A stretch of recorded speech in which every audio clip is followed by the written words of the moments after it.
आज हम इस YouTube वीडियो के माध्यम से बैंक निफ्टी का वीकली एनालिसिस करेंगे।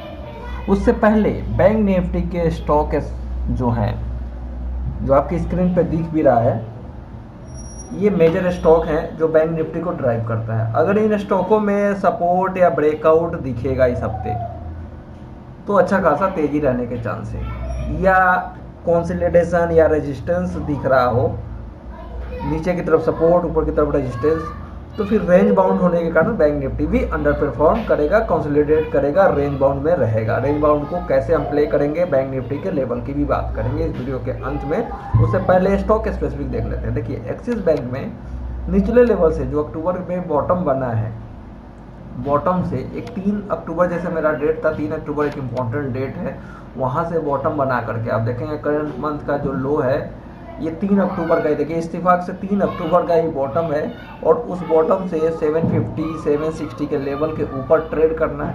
ये बताता है कि ये एक स्ट्रॉन्ग हैंड में है, लेकिन इसका ब्रेकआउट जो है 830 के ऊपर होगा, 830 820 के ऊपर, 820 से 830 के ऊपर। तो जब तक ये 820 830 नहीं करता है और वीकली ब्रेकआउट भी 810 के ऊपर है, तो 810 के ऊपर की क्लोजिंग 830 रुपए तक लेके जा सकता है। 830 के बाद ये रॉकेट हो जाएगा। जब तक रॉकेट वाला सिनेरियो नहीं होता है तब तक ये एक्सिस बैंक नहीं घूमेगा, और एक्सिस बैंक नहीं घूमेगा तो बैंक निफ्टी भी अंडर परफॉर्म कर सकता है। Next stock bank of Baroda. Bank of Baroda का लेवल इंपॉर्टेंट है। इसने भी एक अच्छा खासा एक रेजिस्टेंस जोन क्रिएट करके लगातार कंसोलिडेट कर रहा है, और रेजिस्टेंस जोन 143 के आसपास का हाई है 19 सितंबर। उसके बाद ये लगातार अंडर परफॉर्म कर रहा है। बड़ी तेजी है लॉन्ग टर्म के पर्पज से, every dip to buying opportunity है। लेकिन इस हफ्ते के लिए 132 133 के ऊपर रेजिस्टेंस 138 का है, और जब तक 143 नहीं जाता है, एक बहुत बड़ा रेजिस्टेंस ऑलरेडी बना चुका है, उसके ऊपर नहीं जाता है, तब तक इसमें तेजी बड़ी नहीं आएगी। ये भी रेंज बाउंड होने के कैंडिडेट में है। नीचे की तरफ 127-28 रुपये और ऊपर की तरफ 134 से 138 रुपये का रेंज में रहेगा। तो ये रेंज बाउंड, तो बैंक निफ्टी रेंज बाउंड। इसका भी 5% वेटेज अगर कर लेते हैं और एक्सिस बैंक का 10% वेटेज ले लेते हैं परसेंटेज टर्म में, तो लगभग 15% आप मान के चलिए कि बैंक निफ्टी थोड़ा सा रेंज बाउंड रहेगा। धीरे धीरे हम कहाँ तक जाएंगे और उसके बेसिस पे ही डिसाइड हो जाएगा कि बैंक निफ्टी कैसे परफॉर्म कर सकता है, और वीडियो के लास्ट में हम बैंक निफ्टी के बारे में भी जानेंगे, उसके लेवल के बारे में जानेंगे। सेम बैंक फेडरल बैंक का ब्रेकआउट लेवल, वीकली ब्रेकआउट 132 रुपये 50 पैसे के ऊपर है, और इसने एक अच्छा खासा हाई तोड़ा है, 14 तारीख को हाई बनाया है, और ये अच्छा कैंडिडेट है। इसमें 10 रुपये का पोटेंशियल है। 136 से 140 रुपये तक की जाने की तैयारी कर रहा है, 128 रुपये से लेकर 125 रुपये का। तो इसमें आप जो कंसोलिडेशन वाला चांसेज है वो थोड़ा सा कैंसिल कर देंगे, तभी 15% ही रहेगा। इवन 5% इसको माइनस कर दिया जाए बैंक ऑफ बड़ौदा से, तो हम इसको 90% में फिर से आ जाए। नेक्स्ट स्टॉक हैवी वेट, जिसके बेस पे मार्केट घूम सकता है, बैंक निफ्टी घूम सकता है, मार्केट भी घूम सकता है और बैंक निफ्टी को भी घुमा सकता है, वो है HDFC बैंक। लार्ज कैप है, हैवी वेट है, और इसमें ताकत है। इसने एक अच्छा खासा बॉटम बना करके चलने की कोशिश किया है, और बहुत अच्छा चला है। ये लास्ट ट्रेडिंग सेशन में अच्छा चला है, और ऊपर के हाई के आसपास की क्लोजिंग, और आई थिंक इसके रिजल्ट आए थे, मेरे को कंफर्म नहीं है, लेकिन रिजल्ट बहुत अच्छे आए थे या आने वाले होंगे।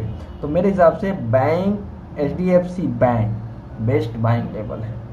Every dip to buying opportunity ढूंढना चाहिए, और इस स्टॉक में ताकत रखता है 1450 के ऊपर। अगर वीकली लेवल के बेसिस पे इसने भी क्या 3 तारीख को लो लगाया है, 13 अक्टूबर को लो लगाया इसने, 13 अक्टूबर का 1384 रुपये से 13 अक्टूबर को लो लगाता है और कल तेजी करता है। क्या बात है।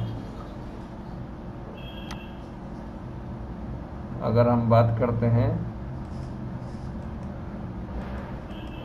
और वीकली बेसिस पे इस स्टॉक में 1425 रुपये 30 रुपये के आसपास मिले, बेस्ट लेवल है, और सेलिंग टारगेट 1560 रुपये का है। तो ये कैंडिडेट है ऊपर खींचने वाला, और गलती से ब्रेकआउट होना तो जरूरी है। पहली बात 1450 के रेंज पे और 1460 के रेंज को ध्यान देना है। सस्टेन कर जाता है, क्लोजिंग हो जाती है सोमवार मंगलवार तक भी तो ये खिंच सकता है 1530 रुपये तक जा सकता है। तो मेरे हिसाब से इसकी ब्रेकआउट के बेस पे बैंक निफ्टी पे खरीदारी कर सकते हैं। इसके साथ एक और स्टॉक है, उसको भी रिलेट मैं करूंगा, इसलिए दोनों स्टॉकों पे ध्यान देना चाहिए। दूसरा स्टॉक है कोटक बैंक। कोटक बैंक में भी मेरे हिसाब से एक बड़ी तेजी की चांसेज है।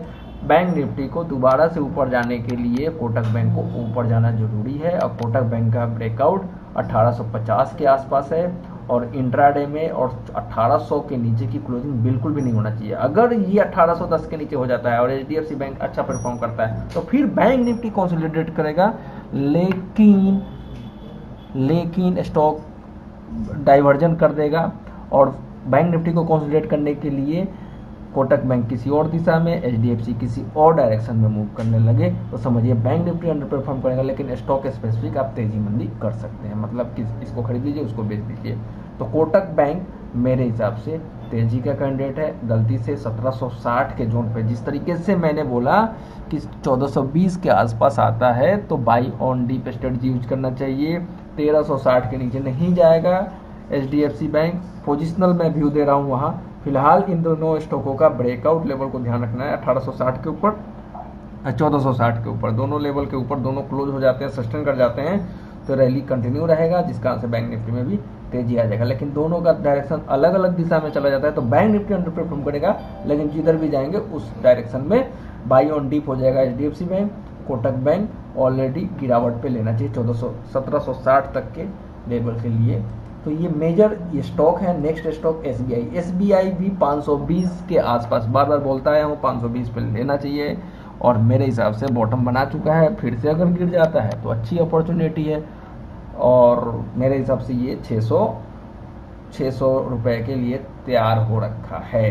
नवंबर में चलेगा मार्केट तो उसमें एक पार्टिसिपेट कर सकता है। यहाँ पे नो ट्रेडिंग जोन है, और नो ट्रेडिंग जोन ट्रेडिंग में बदल जाएगा, वो भी बाई साइड में। उसके लिए मैं वीकली ब्रेकआउट लेवल पे ध्यान दे रहा हूँ। और ध्यान रखिए इस वीक में फ्राइडे तक बाजार तेज है, बीच के शुरू के 2 दिन आपको मंदी मिले उस मंदी को खरीदना चाहिए। शुक्रवार को प्रॉफिट बुक करेंगे या दिवाली के मुहूर्त ट्रेडिंग में खुलते ही ट्रेड करेंगे, सेल मतलब प्रॉफिट बुकिंग करेंगे।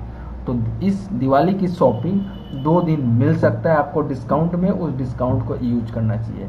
तो फिलहाल ये बैंकों के शेयरों पे ही डिपेंड करता है बैंक निफ्टी कैसे परफॉर्म करेंगे, क्योंकि कोई स्टॉक नीचे कोई स्टॉक ऊपर, तो उस केस में बैंक निफ्टी कंसोलिडेट कर सकता है। लेकिन कौन से स्टॉकों का कहाँ पे सपोर्ट है और कहाँ पे बाई करना चाहिए इस हफ्ते कमाने के लिए, ये मैंने एनालिसिस किया है। अब आ जाते हैं बैंक निफ्टी पे कहाँ खरीदना चाहिए, बैंक निफ्टी का क्या सपोर्ट है, क्या रेजिस्टेंस है, कहाँ पे कॉल बाई किया जा सकता है, कहाँ पे पुट बाई किया जा सकता है, उसका मैं व्यू दूंगा अभी अब क्या करके।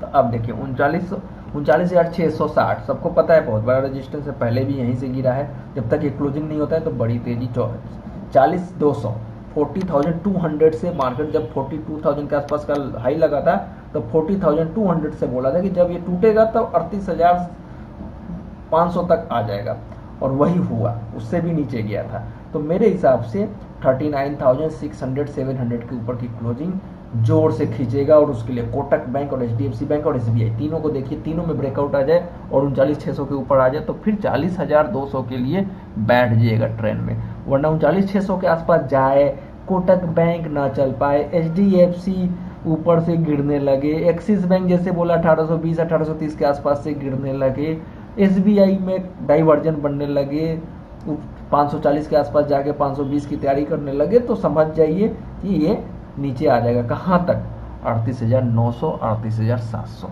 मेरे हिसाब से नहीं होना चाहिए, 39,600 ब्रेक होना चाहिए। फिलहाल हम 39,600 को नहीं खरीदेंगे, 38,700 800 38,900 के जोन को खरीदेंगे, 38,500 के स्टॉप लॉस लगा करके। और इन सारे स्टॉकों का जो मैंने एनालिसिस किया है डीपली, उनका भी मेजरमेंट करते रहेंगे यार, तभी डिसाइड करेंगे कि 38,700 पे लेने लायक है या नहीं है। तो ये एनालिसिस आपको कैसा लगा, अच्छा लगा तो लाइक जरूर कीजिएगा, कमेंट कीजिएगा। ये स्पेशल मेंबर्स के लिए है, तो मेंबर जोन का वीडियो आपको इसी तरीके का देखना हो तो इसको जरूर कमेंट कीजिएगा कैसा लगा, तो फिर मैं आगे से भी ऐसे ही कंटिन्यू रखने की कोशिश करूँगा। कुछ तरीके, कुछ स्टडी बदलना पड़ेगा तरीका, तब जाके पैसे बनेंगे, क्योंकि पूरे वीक की एनालिसिस है, पूरे वीक इसी व्यू पे ट्रेड करना है हमें। तो व्यू जो है क्लियर कट होना चाहिए, करना क्या है, खरीद के काम करना है या बेच के काम करना है। तो ओवरऑल व्यू मेरा यह है कि नीचे आवेगा तो खरीद के काम करेंगे, ऊपर जाएगा तो देखेंगे रेजिस्टेंस, क्योंकि शुक्रवार तक बाजार तेज है।